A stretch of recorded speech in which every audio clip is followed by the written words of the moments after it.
dalam transaksi bank syariah itu setiap kali menggunakan transaksi dengan bank syariah maka akan ada hadiah, tapi dengan nominal-nominal tertentu gitu maksudnya. Ya satu waktu, dalam satu waktu kalau mencapai nominal tertentu nanti dapat poin gitu, atau dapat hadiah gitu. Jadi pertama Bapak Ibu, walaupun bagaimanapun keadaan bank syariah kita, katakanlah ada kholal, ada celah di dalam sistem bank syariah kita. Tapi Bapak Ibu harus justru mendukung dan mensupport. Walaupun kalaulah ada kekurangan, di antara contohnya kekurangan misalnya dalam hal pemberian hutang, mereka susah minta untuk mencari modal pun juga lebih susah. Lama lah gitu kan pengalaman tuh seseorang ya.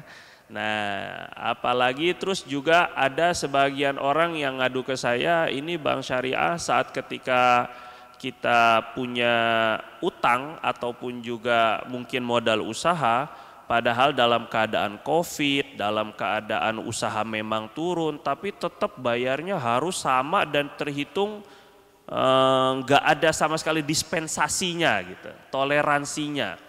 Kekurangan-kekurangan di dalam bank syariah ini jangan sampai Bapak Ibu menjadi satu alasan untuk kita menghujat syariahnya itu sendiri. Yang kedua, penyempurnaan dalam segala bidang itu suatu hal yang harus mendapatkan dukungan lebih banyak dan harus mengalami proses.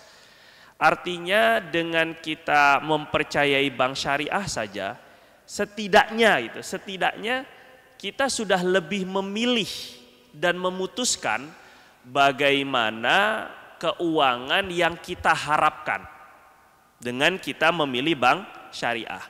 Kalaulah ada kekurangan-kekurangan, itu bisa diberi masukan bersama dan juga bisa menjadi perbaikan bersama. Tapi ketika kita ini fokusnya hanya kepada kekeliruannya tanpa mempertimbangkan usaha para ulama dan para aktivis syariah yang sudah mengusahakan sampai wujudnya semua regulasi dan sebagainya menjadi bank syariah, akhirnya kita menggagalkan jihad mereka dalam hal ekonomi syariah.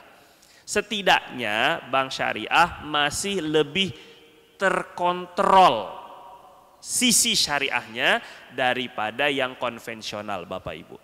Nah ini perlu dipahami dulu. Kalau di dalam usul fiqih itu bahasanya irtikabu akhafid dhararain. Apabila ada dua bahaya, ada dua mudorot, ada dua perkara yang buruk, maka kita hindari perkara buruk yang lebih besar walaupun dengan melakukan perkara buruk yang lebih kecil. Dua-duanya buruk, dua-duanya merugikan, dua-duanya menyusahkan. Tapi mana yang mudorotnya lebih kecil? Nah maksudnya kalaulah bank syariah itu, ini mau saya tekankan dulu sebelum saya jawab ya. Kalaulah bank syariah itu memiliki kekurangan-kekurangan dan mudorot ya tanda kutip ya, kesulitan-kesulitan, tapi itu masih lebih ringan dibandingkan dengan bank yang bukan yang non syariah. Dari sudut apa kita pertimbangannya? Karena bank syariah itu harus memiliki lembaga pengawas syariah, Dewan Pengawas Syariah DPS. Mereka pasti ada Dewan Pengawas Syariahnya. Maknanya Dewan Pengawas Syariah ini adalah orang-orang yang menjadi pakar ekonomi syariah atau ulama-ulama ekonomi syariah yang menjadi Dewan Pengawas mereka. Artinya akad-akad yang mereka lakukan itu sudah di bawah, setidaknya ini Pak ya, di bawah pengawasan syariah. Nah untuk hadiah di dalam setiap transaksi ini bukan riba dan bukan perkara yang diharamkan. Sama seperti halnya Bapak, saya punya warung misal, terus saya ingin produk saya laku, maka bagaimana saya kasih iming-iming? Kalau Bapak beli dengan nominal di warung saya dengan menggunakan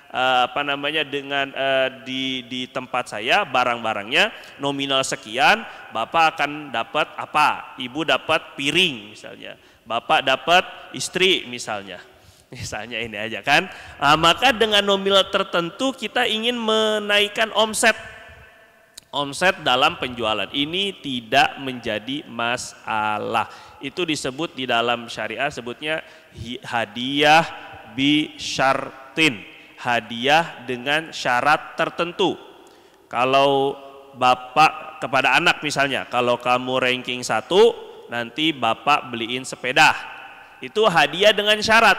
Kalau syaratnya terpenuhi, baru sepedanya ada. Itu hadiah semuanya, Bang. Jadi nggak masalah kita melakukan promo-promo atau membuat hadiah-hadiah terhadap transaksi tersebut. Maksudnya biar menggunakan jasa perbankan syariah tadi.